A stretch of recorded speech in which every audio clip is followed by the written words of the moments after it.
નમસ્કાર વહાલા વિદ્યાર્થી મિત્રો, આજે આપણે ધોરણ 8ના હિન્દી વિષયના પાઠ નંબર 8માં કહ એક કહાનીના અભ્યાસ અને સ્વાધ્યાયનું સંપૂર્ણ સોલ્યુશન જોઈશું। તો શરૂ કરીએ આપણે અભ્યાસથી। પ્રશ્ન નંબર 1, निम्नलिखित प्रश्नों के उत्तर दीजिए।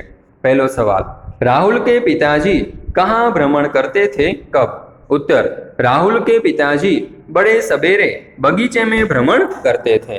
बीजो सवाल, आखेटक ने राहुल के पिताजी से क्या मांगा? उत्तर, आखेटक ने राहुल के पिताजी से अपना शिकार मांगा।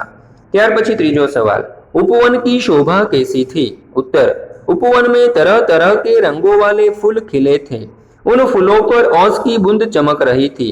हवा के हल्के झोंके से जब वे बूंद एक दूसरे से मिलती थी तो उन्हें लहर सी उत्पन्न हो जाती थी।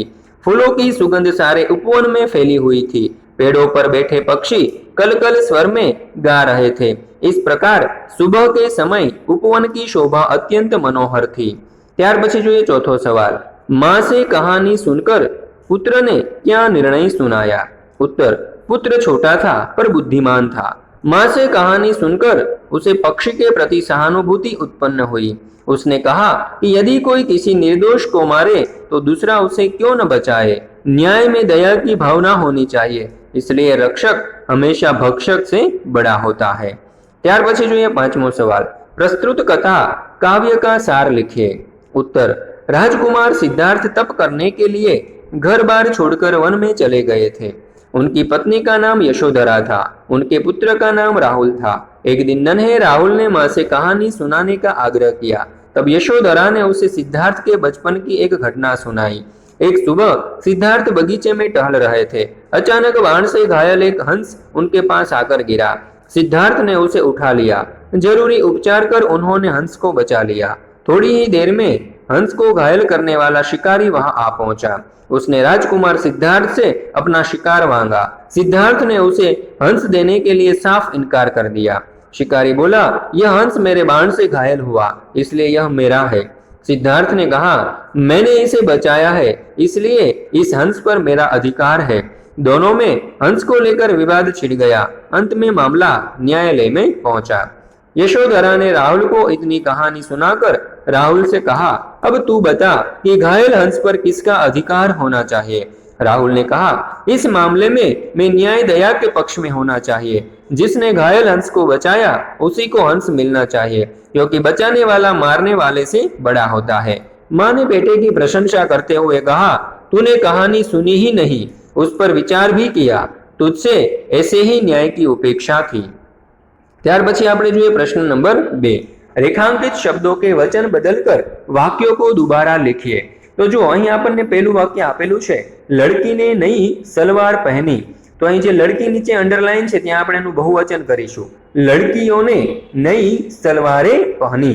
ત્યાર પછી બીજું વાક્ય, અધ્યાપકને છાત્ર को कहानी सुनाई, तो હવે આપણે તેનું बहुवचन કરીએ, तो अध्यापकों ने छात्रों को कहानियां सुनाई। त्यार पछी त्रीजું, प्रधानमंत्री ने अपने मंत्री से देश की समस्या पर बातचीत की, तो एने बहुवचन में प्रमाण फेरवी शकाय, प्रधानमंत्री ने अपने मंत्रियों से देश की समस्याओं पर बातचीत की। चलो त्यार पछी आपणे जोईए चौथो वाक्य, इस पत्रिका में जो कविता छपी है वह बहुत मनोरंजक है। અહીં उत्तर आवशे, इन पत्रिकाओं में जो कविताएं छपी है वे बहुत मनोरंजक है। पांचमું, लू चलने के कारण लता सूख गई, तो बहुवचन में प्रमाणे वाक्य बनशे, लू चलने के कारण लताए सूख गई। त्यार पछी हवे आपणे स्वाध्याय जोईए। तो प्रश्न नंबर 1, काव्य पंक्तियों का भावार्थ अपने शब्दों में लिखिए। तो जुओ, वर्ण वर्ण के फूल खिले थे, झलमल कर हिम बिंदु झिले थे, हल्के झोंके हिले मिले थे, लहराता था पानी। तो जुओ, लहराता था पानी, हाँ हाँ यही कहानी। बगीचे में तरह तरह के रंगों वाले फूल खिले थे। उन पर ओस की बूंदें चमक रही थी। हवा के हल्के हल्के झोंकों से फूल हिल रहे थे। उन पर ओस का पानी लहराता था। राहुल ने पूछा, क्या उन पर पानी लहराता था? हाँ, माँ मुझे यही कहानी सुननी है। त्यार पछी जोईए आपणे बीजो सवाल, एटले के बीजी काव्य पंक्ति, तू है हठी मान धन मेरे, सुन उपवन में बड़े सवेरे, तात भ्रमण करते थे तेरे, जहाँ सुरभि मनमानी, जहाँ सुरभि मनमानी, हाँ माँ यही कहानी। तो जो उत्तर, मेरे बेटे तू बहुत जिद्दी है। अच्छा तो सुन, एक दिन बड़ी सुबह तेरे पिताजी बगीचे में घूम रहे थे। उस समय वातावरण में मनपसंद खुशबू फैली हुई थी। वहां मनपसंद खुशबू फैली हुई थी। हाँ माँ यही कहानी सुनाओ। चलो ત્યાર પછી આપણે જોઈએ બીજું, चित्र के आधार पर अपूर्ण वाक्य को पूर्ण कीजिए। तो जो माँ मुझको भी पौधा दे दे, मैं भी वृक्ष लगाऊंगा। ત્યાર પછી આપણે આગળ વધારીએ કહાનીને। रोज उसे दूंगा मैं पानी बता गई है जैसे नानी, जब वह पौधा पेड़ बनेगा कितना सुंदर हमें लगेगा। वायु प्रदूषण फैल रहा जो उसको भगाऊंगा, माँ मुझको भी पौधा दे दे। ત્યાર પછી જોઈએ પ્રશ્न नंबर 3। एक दिन अकबर ने बिरबल से पूछा, बिरबल दुनिया में सबसे अधिक शक्तिशाली कौन है।